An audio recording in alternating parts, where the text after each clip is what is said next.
یہ آپ تباہی کے مناظر غزہ کے یا فلسطین کے نہیں دیکھ رہے تھے یا ایران کے بھی نہیں دیکھ رہے تھے. یہ تباہی کے مناظر جو ہے پہلی دفعہ جو آئے ہیں دیکھنے کو دنیا کو مل رہے ہیں وہ ہیں جب اسرائیل کا ایئر ڈیفنس سسٹم جو ہے وہ کسی نہ کسی طریقے سے کسی حد تک 100% نہیں لیکن کسی حد تک جو ہے وہ ایران کے میزائلز نے اس کو ٹریس پاس کیا, انٹرسیپٹ کیا, تباہ کیا. اور یہ وہ مناظر ہیں جو غزہ کے بجائے تل ابیب کے ہیں, اسرائیل کے ہیں. وہ جنگ جو اسرائیل نے شروع کی ہے ایکچولی اس کا بہت سے آبجیکٹیوز ہیں, کچھ تو ہڈن ہے کچھ سامنے ہیں. کہا تو یہی گیا ہے کہ یہ نیوکلیر پروگرام کی وجہ سے شروع کی گئی ہے کہ نیوکلیر انریچمنٹ ایران کا خطرناک حد تک بڑھ چکا ہے اور نیوکلیر ایسا پاور گیم ہے, بیلنسنگ ایکٹ ہے جو ٹوٹل بیلنس آؤٹ کر سکتا ہے balance in favour of Iran یا in favour of whichever country that poses it. Middle East میں ہمیں پتہ ہے کہ اس وقت انڈکلیئرڈ انلیجٹیمیٹ ایک ہی نیوکلیر پاور ہے جو کہ اسرائیل ہے. اور آبویسلی جب آپ دیکھتے ہیں کہ nuclear balance of power acute کرنے کے لیے یا اس کو برابر کرنے کے لیے اگر کوئی پاور آ سکتی ہے تو وہ ایران ہے, تو آپ نے اٹیک اس لیے کیا کہ وہ پاور, وہ ایکولائزنگ فورس جو ہے ایران کے پاس نہ آئے. تو اپیرنٹلی پہلی سٹیج تو یہی ہے کہ جی ایران کے نیوکلیر پلانٹ کو, نیوکلیر فیسلٹیز کو اڑا دیا جائے.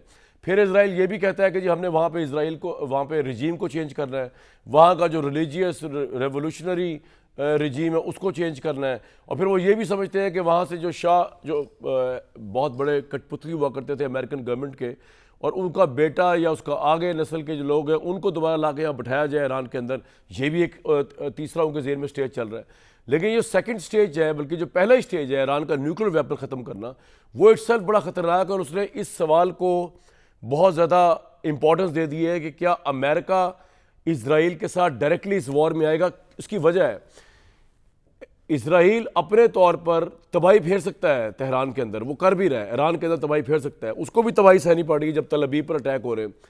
لیکن ایران کا جو نیوکلیر پلانٹ ہے وہ بیسکلی زیر زمین ہے, وہ عام میزائل سے یا عام میزائل ٹیکنالوجی کی اسرائیل سے اس کی تباہی نہیں ہو سکتی.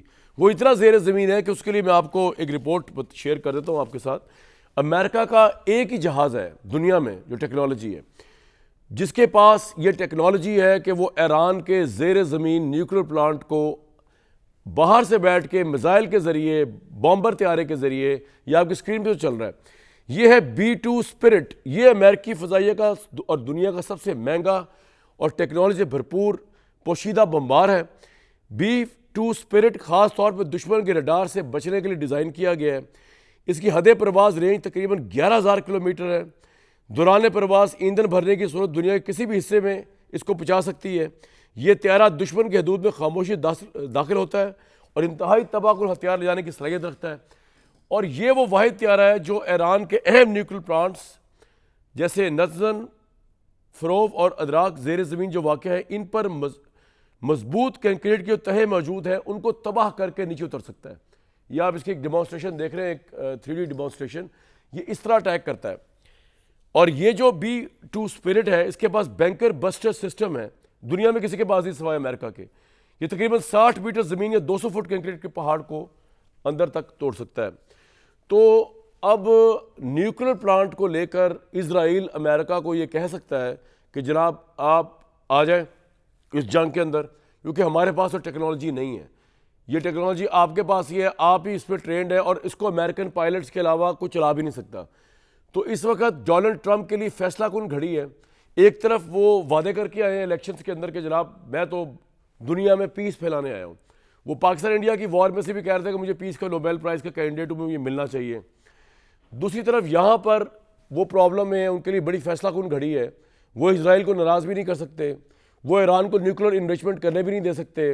اور لیکن سب سے بڑا جو $1 ملین کویشچن ہے کہ کیا ایران واقعتاً ایک نیوکلیر تھریٹ ہے, کیا واقعی ایران جو ہے اس کے پاس نیوکلیر ٹیکنالوجی آ چکی تھی یا آ چکی ہے جو اسرائیل نے اٹیک کر دیا, یا اسرائیل نے یہ ایک ناجائز جارحیت کی ہے صرف اپنے آپ کو یہاں پر ایک دفعہ پھر فاشزم کے ذریعے اپنی پاور اور اپنے بیلنس کو گین کرنے کے لیے, ٹلٹ کرنے کے لیے ٹورڈز.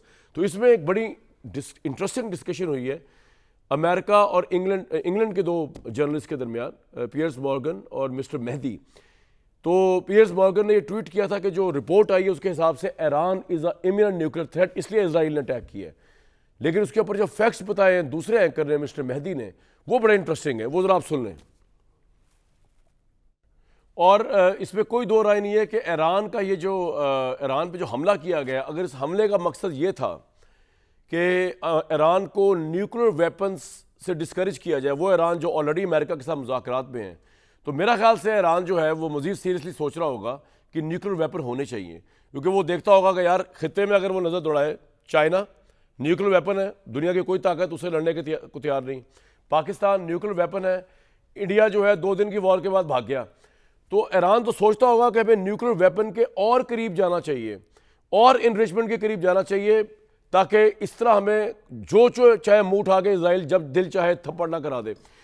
لیکن ایک بڑی انٹرسٹنگ چیز جو ہم نے دیکھی اس وار کے اندر، ایک تو یہ دیکھیے، اگر آپ میپ دکھائیں نا، میں اب پاکستان کے سیاسی حالات کے ساتھ ذرا منظرنامہ جوڑتا ہوں مشرق وسطیٰ کا، اگر آپ میپ دکھائیں تو ایک چھوٹا سا ڈاٹ ہے اسرائیل، اور اس کے ارد گرد سارے مسلم ممالک اگر آپ دکھا سکیں، آپ کو سب نظر آئے گا، ایران نظر آئے گا، سعودی عربیہ نظر آئے گا، آپ کو ٹرکی نظر آئے گا، آپ کو لیبیا نظر آئے گا، آپ کو ایجپٹ، یہ آپ کو یہ سب نظر آئیں گے۔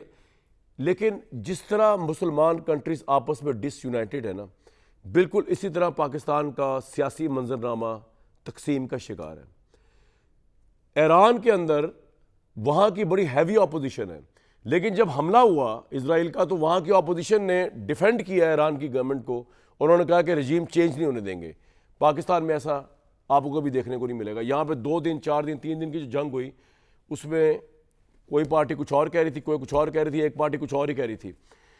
یہ یکجہتی، جس طرح مڈل ایسٹ میں مسلمان یکجہتی بکھری ہوئی ہے، اس سے ایڈوانٹیج مل رہا ہے صرف اسرائیل کو، اس طرح پاکستان کے اندر پولیٹیکل ڈس یونٹی، پاکستان کی پولیٹیکل پارٹیز بکھری ہوئی ہیں، اور ان کے اندر ایک تو آپس میں ایک دوسرے کی رسپیکٹ نہیں ہے، دوسرا پھر ایک پارٹی جو ہے وہ یہ سمجھتی ہے اس کے ساتھ زیادتی ہو رہی ہے، جبکہ پوری دوسری پارٹی سمجھتی ہیں کہ وہ ایک پارٹی اس پورے ملک کے ساتھ زیادتی کر رہی ہے۔